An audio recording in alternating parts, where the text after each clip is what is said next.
I am 80 years old, and there are things I gave my whole life to that meant absolutely nothing in the end. No one warned me, and now it's too late to get those years back. My name doesn't matter anymore. What matters is what I learned. I've lived 8 decades. I've loved. I've lost. I've worked until my hands ached. I chased respect, money, and approval like they were oxygen. If you stay with me until the end, I will tell you the things that didn't matter at all, but quietly stole most of my life. Life story setup. When I was young, I truly believed I had time. I believed life would wait for me while I chased my dreams. I believed strength meant never slowing down. I believed being busy meant I was doing something right. In my 20s, my heart was full of hope. I imagined a future where everything would fall into place if I just worked harder. I dreamed of success, respect, and a life that looked good from the outside. I thought struggle was temporary. I thought exhaustion was a badge of honor. I thought missing moments was the price of becoming someone important. Back then, mornings felt endless. Nights felt short. Years passed quietly without asking for permission. I remember saying, "One day, I'll rest. One day, I'll spend more time with the people I love. One day, I'll enjoy life." But one day kept moving further away. I was so focused on the future that I forgot the present was also my life. I saved joy for later. I postponed happiness. I treated time like it was unlimited. I didn't understand that youth is not just energy. It's innocence. It's the ability to laugh without a reason. It's waking up without pain. It's believing tomorrow will always come. Now, looking back, I see my younger self clearly.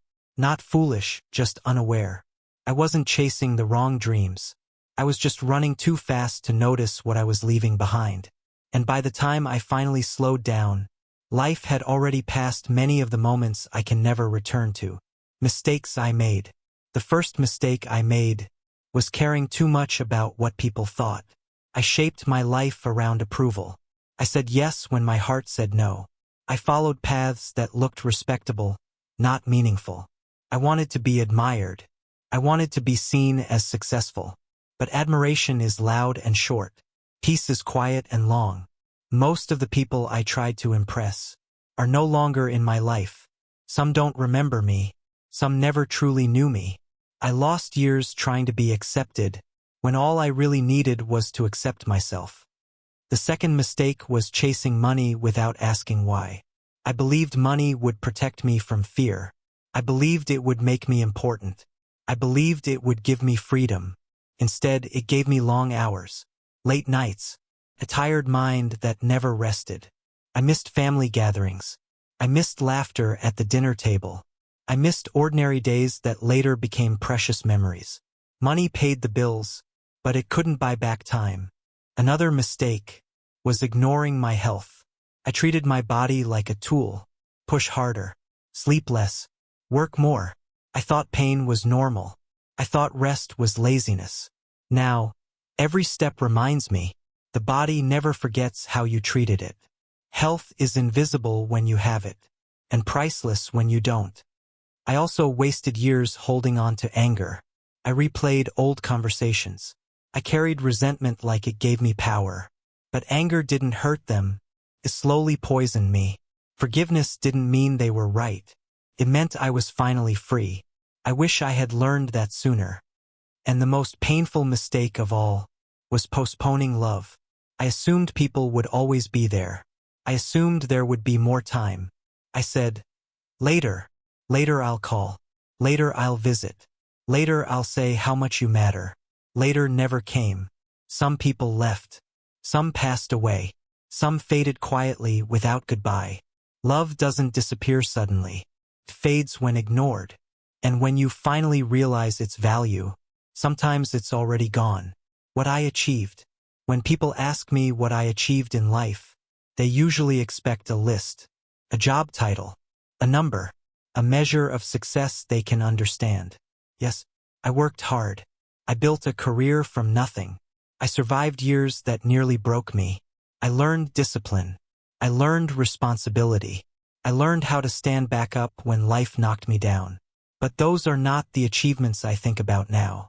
What I truly achieved came later, after I stopped running. I learned how to sit in silence without feeling guilty. I learned that rest is not weakness. It is wisdom. I learned to listen, really listen, not to reply but to understand. I achieved the courage to let go of people who no longer brought peace, and the humility to apologize when I was wrong. I achieved patience, not the kind that waits, but the kind that accepts. I learned that being strong doesn't mean carrying everything alone. It means knowing when to ask for help. One of my quiet achievements was finally valuing ordinary days. A warm cup of tea, a familiar voice, a slow morning with nowhere to rush. These moments don't look impressive from the outside, but they are what make life feel full. If I achieved anything worth keeping, it was understanding this simple truth. A successful life is not measured by how much you earn, but by how deeply you live. Deep life lessons. Took me a lifetime to understand this. Life doesn't teach loudly. It whispers while you're busy. The first lesson is about time. Time is not something you save. It is something you spend. And once it's spent, it never comes back. I wasted years waiting for the right moment. The truth is, the right moment was always now. The second lesson is about success. Being busy is not being important. Being tired is not being fulfilled. I confused movement with progress. I ran fast, in the wrong direction. A simple life with peace is richer than a loud life with stress. The third lesson is about people. Most arguments don't matter. Most pride is expensive. I lost people not because of hate, but because I wanted to win instead of understand. Sometimes peace costs an apology. Pay it early. The fourth lesson is about the body. Your body listens to everything you ignore. Every late night, every skipped meal, every "I'll rest later." Health is quiet when it's there, and unforgiving when it's gone. Treat your body like a home, not a machine. And the final lesson is about love. Love is not something you schedule. It is something you choose. Every day. Say what you feel. Hold who you love. Be present while you still can. Because in the end, the only thing that truly stays is how deeply you loved and were loved in return. If you are young and confused, that means you're alive. Please listen to me. Don't work so hard that you forget why you're living.